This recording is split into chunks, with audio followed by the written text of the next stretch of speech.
just a few seconds. I'm ready whenever you are. So I guess we'll play Pindles. Hey. Oh wow, everybody's hearing this, so now they know exactly what's coming up, anyways. Hey. We're live? Hey. Well, hello. Good morning. Happy Friday. It sure is. It's been a little bit of a strange, chaotic morning, but that's not exactly unusual. I don't know. What's going on with you? Well, we had, obviously this just last minute cancellation, so we've been kind of like, I don't even know what was going on like 10 minutes ago now. Yeah, it's been kind of just crazy trying to figure things out this morning. So you know what? We are going to just skip our little quick banter and give ourselves a few more minutes to arrange Figure it thoughts. And we are going to roll you in, obviously, with the band that I hinted at, the Pindles. Or actually, Pindles. Pindles. Yeah, or just Pindles. Just Pindles. Song Radio.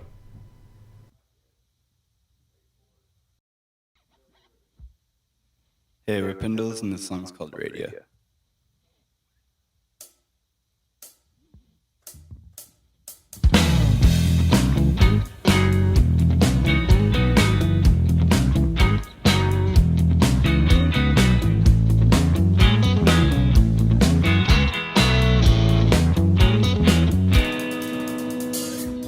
Late night drive, taking her home, reading her lips, but I should have had my eyes on the road. I thought tonight I'd sleep in a room. This can't be true.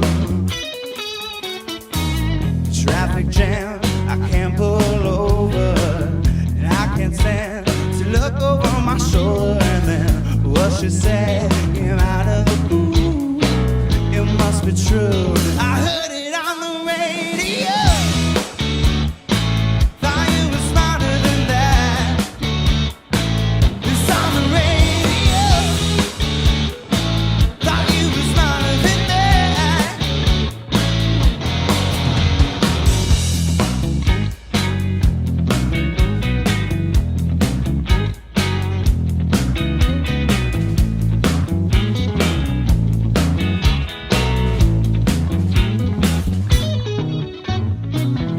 Out the night, out of the moon, I hear her say, I'm falling out of love with you. She took my hand and sung familiar. Ooh, I open day, I hear you on the radio.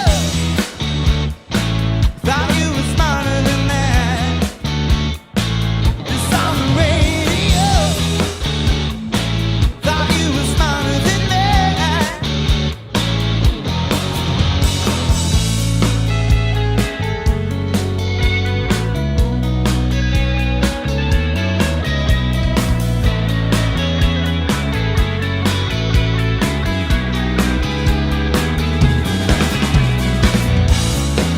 Goodbye, I'll try to find music in everything. If you hear it on the radio, thought you were smarter than that. It's on the radio, thought you knew me better than that. It's on the radio. Thought you were smarter than that.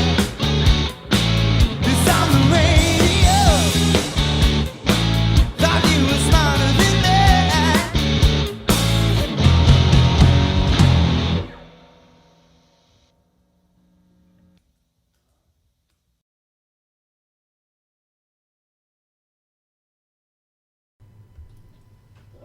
And we're back live, Justice. Hey, how you doing? We didn't get a magic call during that time, so obviously it is just us today. Oh, that's okay. Sometimes it's nice just us. It is. I am getting my hair cut tomorrow, so the next time everybody sees me, the next time that you see me, is gonna be like a whole new thing. What if I just shave my head? I don't think that's a good idea. Shaved head's a pretty hard thing to rock. You never know if you got dents in it. And Head? yeah, you never know. I mean, honestly, those doctors were pretty rough sometimes pulling kids out. You never know, like, and what you're feeling right now, it's all cushioned with this. You think it's all good, but, No. No, you're right. Maybe I shouldn't. We'll see. Maybe I'll dye it pink. I don't know. It's a world of opportunities. You got big weekend. Yeah, I think. Yeah. What do you got going on this weekend? Um, well, today I plan on leaving this chat and going and getting some wood and trying to finish off a few more projects in my backyard, because it's nice and cool and breezy. For those of you who are waking up wondering what the temperature is, it's fucking hot. And, that's pretty much what it's going to be all day. It's going to be hot and sunny and going to be drinking a lot of water. But I want to try and finish off a bar top, which is like now in probably its third phase because I've never really done it exactly right. Um, and hopefully have a nice little bar top to have some social distance drinks with a few friends out back maybe on Saturday night.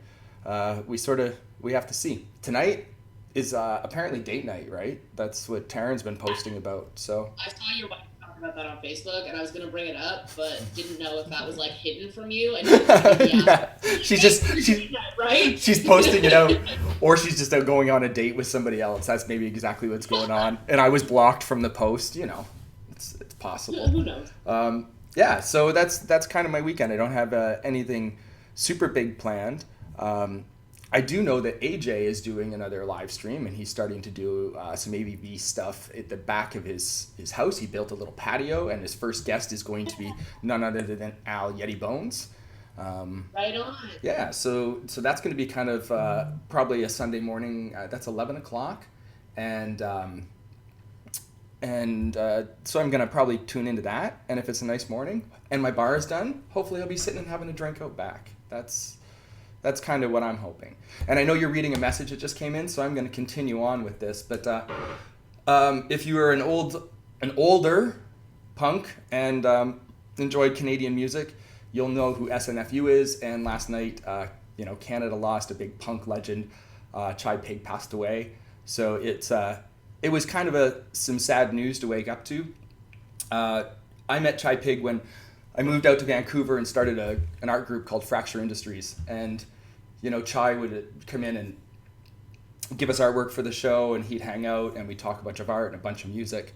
And he was kind of you'd just see him. You'd be surprised at where he was sometimes, and you'd bump into him. You'd have a little chat, and then he'd go on his way.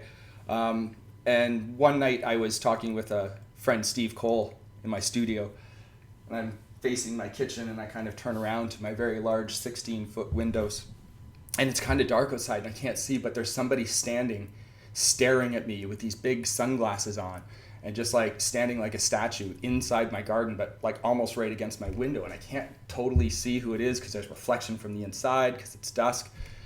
I literally I get a little freaked out, and I say to Steve on the phone, I'm like, I don't know who the fuck's at my window, but I'm going to walk out this door, and if I get a fight, make sure that you... And I start walking to the door, and I open the door. Just as I do that, his hand kind of comes up in the smile, and I realize it's Chai Pig, and he comes in and hangs out for, I don't know, it must have been about a 45-minute visit, and we talked art and, some music and like other just random stuff, which was, usually the conversations with Chai. And then he went on about his way, and I think that's like, other than seeing him play in concert at legendary places like the Cobalt in Vancouver, that's kind of one of the coolest memories I had hanging out with Chai. So rest in peace, Mr. Pig. So that's some Canadian punk rock news for anybody that's wondering if we're current on anything. There you go. That's your current. So I'm very sorry for your loss, Six. That he. It sounds like you've got a lot of really, really nice memories of this person. And I saw a little bit on Facebook, kind of the sharing and stuff, and it's always, heartbreaking. Oh my God! And there was one comment from Ted Lederer, who is a gallery owner in Vancouver. Ted's even of an older generation than I am. So he's like, oh, I remember seeing them 30 years ago. And I was like, well, of course you would, Ted.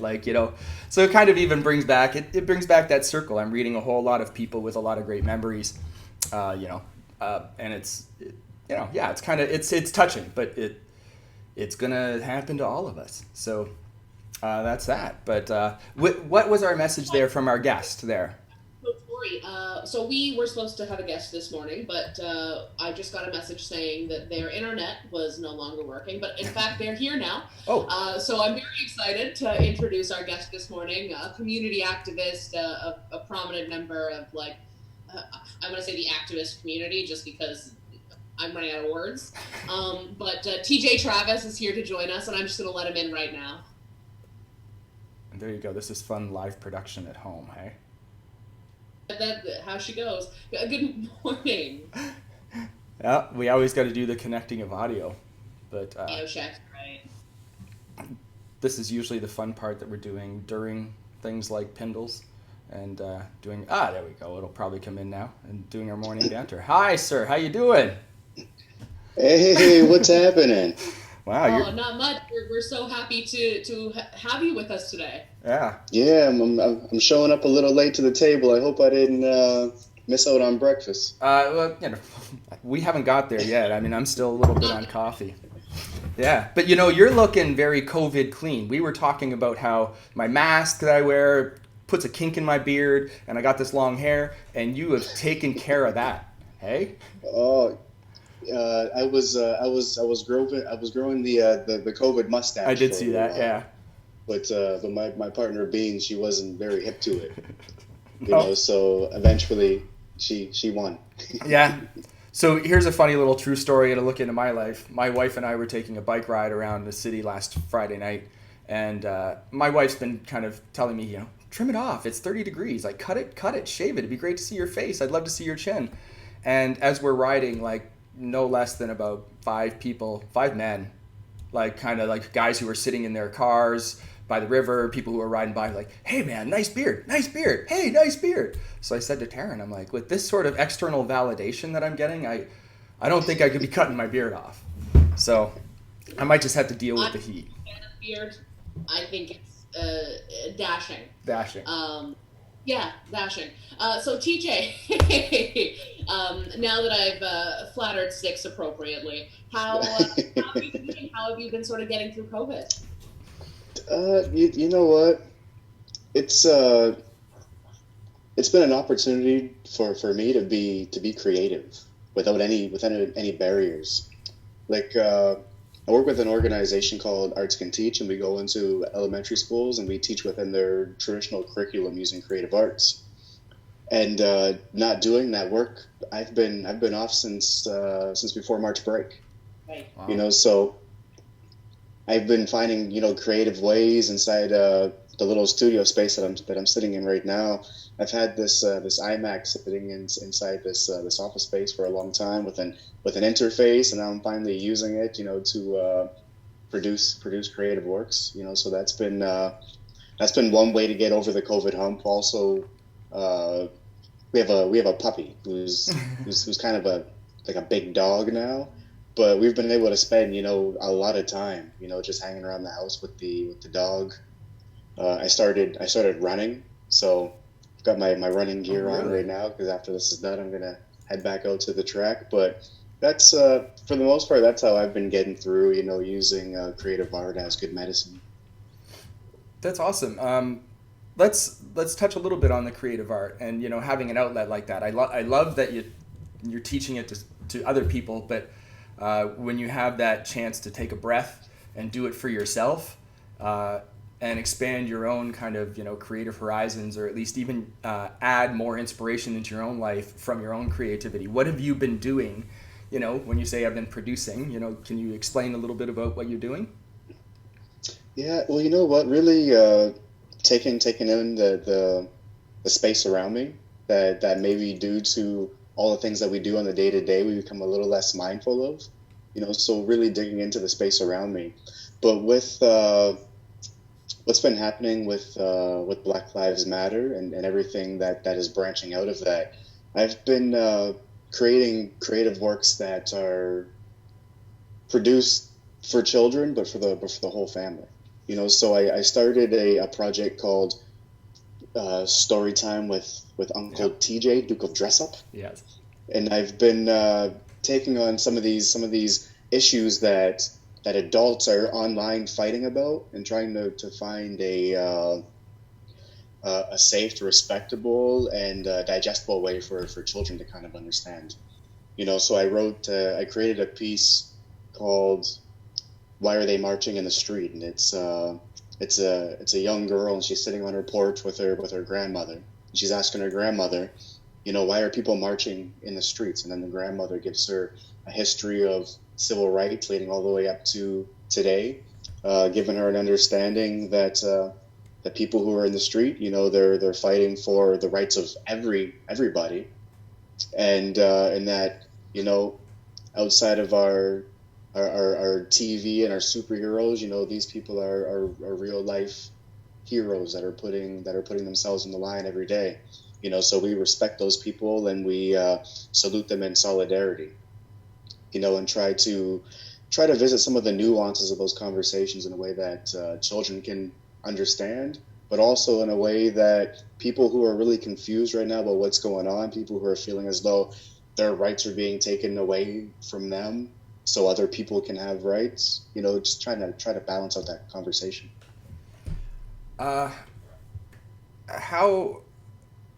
How much does it kind of get at you that you, and I'm not even going to say have to dumb down the issues, but that you actually are able to boil down those issues and talk to children in a way that they understand, but you're dealing with people our age and adults that can't seem to get past or can't seem to open up to that sort of thing. Does that frustrate you? Are you doing outreach on that level as well?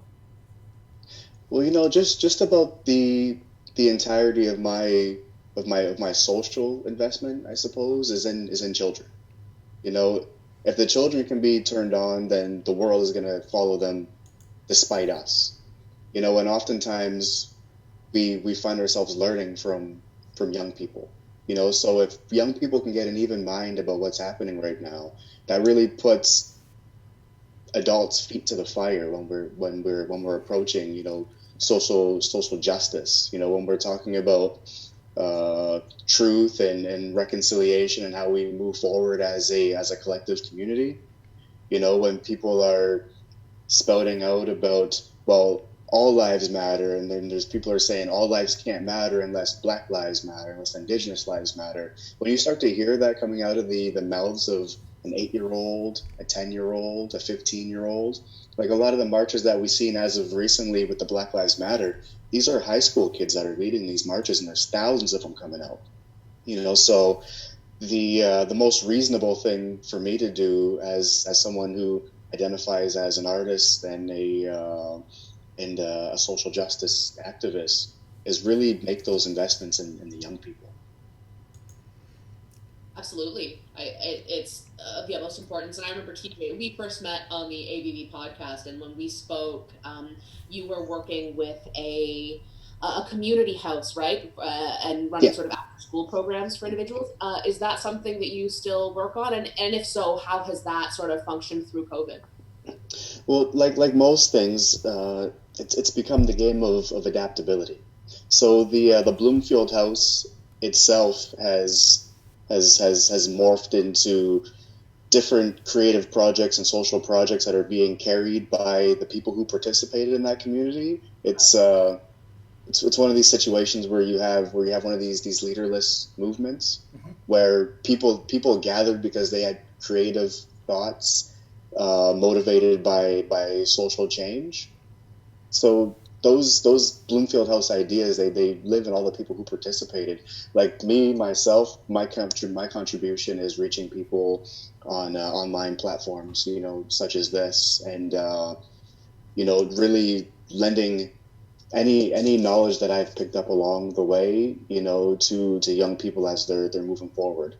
So in the last couple of months, I've received so many inbox messages about social movements, how to create sustainable change, how to organize, these sorts of things. So with my experience that I've picked up along the way, I can help in that sort of mentorship. So that's the role that I see myself playing right now, and it also gives me the opportunity to really dive deeper into myself and my creative work. So it's like this rekindling of the creative flame for me, and finding new ways to reach out to people in meaningful ways. That's phenomenal. Thank you. Is there something in your recent creative work that kind of, I don't want to say is an aha moment for you, but maybe like kicked open a door for yourself that you didn't really expect? Is there something, a little, kind of small thing that might have happened to you or changed or shifted something in you? Yeah, the Uncle TJ Duke of Dress Up is something that I'd never thought of before, and I didn't, and it wasn't planted into my mind until our friend Irene Moore Davis. She caught a silly video that I put up early on in the quarantine, and she said, "Oh, this reminds me of Mr. Dress Up. You could be a Mr. Dress Up." Yeah. And she referenced like a tickle trunk and this sort of thing, and I got to thinking, well, you know what, maybe that's my bridge now. Maybe I can use social media, from my home to reach out to the people that I'm missing inside the classrooms right now, and even outside the classrooms. So I just began to experiment with things. I'm not somebody who was into writing a lot of like children's stories, but I had the privilege of working with children for the last couple of years. So I try to tap into that mindset, and I try to tap into my inner child, in the way that I was experiencing life, from probably 3 feet 6 inches off the ground, right? And what came out of that was this story time, So I observe what's going on, and then I try to find a way to address it with a younger audience, because I know that oftentimes those young people are watching the videos with their parents, and if an aha moment happens with the parents, then they're going to continue that work, with the children. And then when the children congregate again, if we ever get over this COVID hump, the conversations will be different. They'll be hopefully a bit more enlightening than previously. Yeah. And for me, it's all about making sure we don't underestimate the minds and the actions of young people. So mm-hmm. that's where my investment is. My aha moment is that, I've been able to create content and, put it out online, which was a learning curve for me. Yeah. If I may, if we could sort of switch tracks sort of just a little bit, TJ, when we initially reached out to you, we were sort of inspired by Irene Moore Davis, who had talked a little bit about Emancipation Day. So we were curious to ask you sort of about your participation in sort of that, and what that might look like this year with everything going on. Yeah, you know what? I'm not sure what's going to happen about Emancipation this year as far as the celebration goes. Now, I've been in tune with the Buxton Homecoming. Every year I attend the Buxton Homecoming just outside of Chatham there. And I see what they're doing is they're making some of the programming available online. I wonder if Emancipation might do the same. I mean, personally, I don't sit on the committee, and I've not had conversations with committee members, so I'm not completely sure as to what the plans are. But it seems like what's happening currently, or people are using online platforms. So. The Emancipation celebration might be an opportunity to send some traffic toward a social media platform that is telling the stories of the people of our city, from the past. It'd be nice if somebody sat down on a podcast, such as this, and really combed through the history of Emancipation celebration, especially the way that it manifested itself in the Windsor-Essex region. When I think of Emancipation, I also tune back to Sandwich-Town, and I think of Henry Bibb and Mary Bibb, and I think of the accolades that Henry Bibb achieved in his lifetime, and how his wife was right beside him the whole time, doing as much, if not more, and how she became a footnote in his story overall. So it'd be nice to see a lot of those those strong, women voices, kind of converge on the Emancipation platform. I'd be excited to see something like that. Absolutely. I think the online platforms are something that's going to be, for a lot of things going on, this is the way that we have to deal with them. And I'm excited because I think it might also reach, it's going to reach different people. It's going to allow access to something that maybe people weren't necessarily sure about going out to physically, but now can absorb that sort of information and that history and learn a lot about it.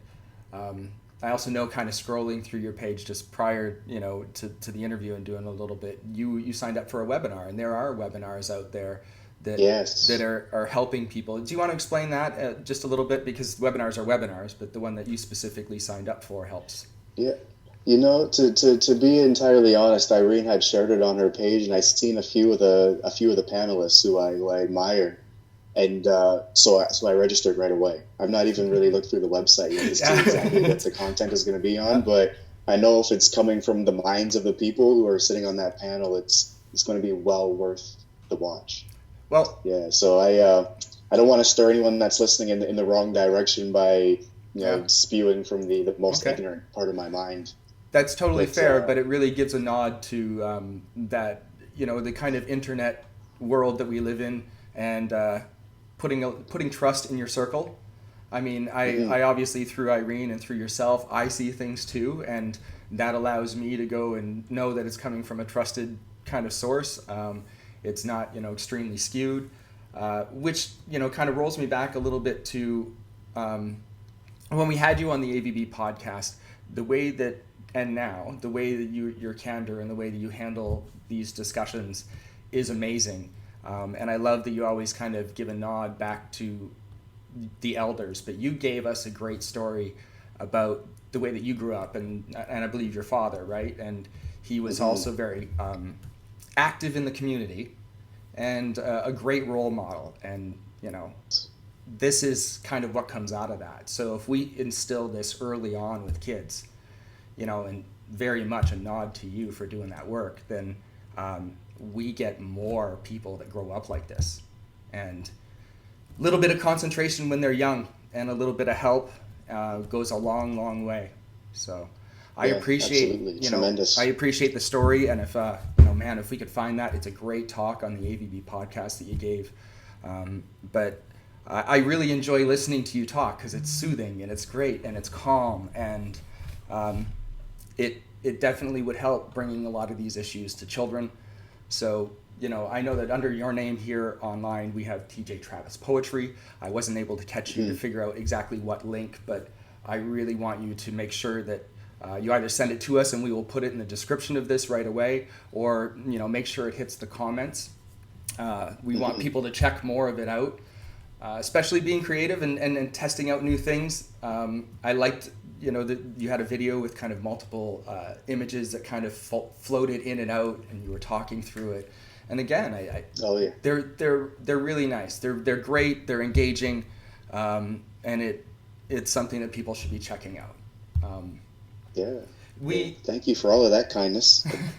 Appreciate it. You're very welcome. Thank you so much for taking the time to be on the show this morning. We usually kind of end off. Oh, sorry. Go ahead. Oh, I got the message about a poem. So I dug one out. I don't know if there's any time left or not, but that's an option. Yes. Yeah. If you want to, are we easily allowed to share the screen there, Justice? Yes, I can absolutely share my screen. So if you no. Can we even share TJ's? Is that what you've got it loaded up on yours, TJ, or? No, actually, I just have a poem sitting in front of me. Well, shit, go, dude. That's awesome. So we get like live spoken word. Yeah, that's what I when I received the message, I ran downstairs and I grabbed my book, but I didn't grab my iPad where I had prepared, some notes just in case you started to ask me questions about like the history of Emancipation or something. But I do. Yeah. I would love to hear that. Yeah. Yeah. Yeah. Yeah.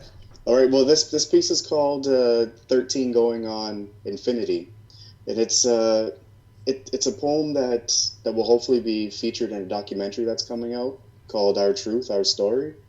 But it's a reflection of what it is to, you know, grow up as a brown Afro-Indigenous kid in the projects, and how oftentimes you're judged and underestimated by people who are just moving through the neighborhood, and they just kind of see you on that surface level and have no ideas of the conversations that you're having with each other to build yourselves a bridge out of your circumstance. And recently, somebody from our neighborhood, they had passed away untimely, unfortunately. You know, so when I share this piece, I oftentimes think of that person, because we grew up in that same neighborhood, you know, and we lived our lives like very fast, and and explode like constellations across the sky, you know. And sometimes they manifest themselves in words, and that's what I do. I put words on paper. So this piece is called 13 Going on Infinity. I left the pages between an old book. Tucked between the lines of a Marvin Gaye hook, I was inspired to take a fresh look at what I thought was a crumbling hood. What's going on? I tapered my eyes to convalesce my perception, recollecting late nights on my childhood stoop. A dime bag of trees while blunt paper shoots, whiskey and water with earth, wind, and fire ringing in my ear, reflecting on the reasons that we're here. See, I carried no worries about tomorrow. No time to give, no time to borrow, no time to bank in a rubber band bundle. We chipped away stone to expose the 10 Commandments, a struggle. We sculpted the streets with the precision of Michelangelo, rattling the bird cages of Maya Angelou's flow. We move so slow, we root like trees. Purple hazed in our words, we turn the whole hood green. And this is not a dream, this is our reality. Afro-Indigenous kids from the hood, misunderstood and underestimated. Box braids and shades celestially activated. Spiritually and mentally elevated. Wise in the third eye of dope rhymes articulating the lost scrolls of a 66-book collection. King James's reimagining of Constantine's direction. Wrapped wise in the guise of a holy trinity. We were 13, going on infinity. Intoxicated on moon dust, starlight, and the illusion of gravity. A prodigy of the 33rd degree, hiding secret stories in my poems using masonry. Count every third letter and every third word and learn the supreme mathematics of the galaxy and how it relates and equates to the omega root of everything. Godspeed in the twinkle of a vacuum, the wordplay grabs you, twists you into self-suspicion and saves you. Jesus upon a cross, absurd. Reciting revolutionary ballads, never heard, he slurred. The truest bars before he withdrew. Forgive them, Father, for they know not what they do, is what I recollect from my childhood stoop. My face young with heaven, bright with constellations. Life slowly burning with the vinyl groove of Bob Marley's tongue, gallantly singing redemption songs to the black grief of Canada's Africville. Marcus Garvey's swan song. My future waving as a flag from a vanishing ghost ship, swallowed by the thirsty lips of the Atlantic. Humanity is manic with two-way static. We're divine, but we're not. We're enlightened when we panic. The truth about us is we're not quite organic. We're much like the tools and the thoughts of a mechanic building a weapon, preparing the earth for an emergency landing. Reading the hieroglyphs stained in our blood, sleeping, not overstanding. Parading our teeth like a pack of wolves. Eating the dreams of gentle souls, no older than the sun. Solar waves upon the face of a Gatling gun. Busting atomic bodies on the belly of the universe, pulling the strings of Artemis's purse, the goddess of hot nature and birth, and I'm burning the pages from the library in my head, resurrecting Christ from a white loaf of bread, feeding the infection with a conspiracy blend of Egyptian sand, holding time in the lines inside of my hand, hustling truth in the street like it's hot contraband. I was 13 going on infinity. I hold the entirety of your variety inside of me. I twist poetic verse to reverse the language of mediocrity. I slam unrehearsed the scrolls of Socrates, folding infinity times infinity into an isosceles. I give my genius away for free. It helps me to sleep upon the spikes of my poverty. Mattress. I can see through the abuse of my poverty. Glasses. Piece back together Pangea with the scraps of an atlas. At last I've abandoned my mind. Like a YouTube guru, I'm a self-parody of a Buddha shrine, an expanded notion of the absurd, intellectually endowed, socially unlearned, a cobblestone nerd, peeking through the drapes of manifest destiny. I was 13, going on infinity. That's the piece. thank you very much. That's- I have goosebumps. Yeah. That's a lot to unpack, and that's awesome. And that's got to be listened to over and over. I thank you. You know what? I'm happy that I could share those words, you know, on your platform, because I do believe that when we meet this way in the X's and zeros of cyberspace, you know, these sorts of things, they live on forever, you know, much longer than we exist in this space. Yes. And for our Facebook viewers, you know, I like you liking and following us here. However, on our YouTube channel, these episodes are broke down into chapters. So there will be a mark at the beginning of your spoken word on that, and it will be easy to find, and it will be out there on YouTube, and you're more than welcome to use it. I will cut this out. We'll give it back to you if you'd like. But make sure people get out there and check it out. TJ, I appreciate the time. Thank you very much. And it's been a slice. It's good morning. And let's carry on more of this. I hope your weekend is well, and get out there and run before it gets too hot. Yeah, for sure. All right. Absolutely. Thank you very Thank you so much. much. See everybody next week. Y'all be safe, stay healthy. We'll see you on the other side of this. You bet.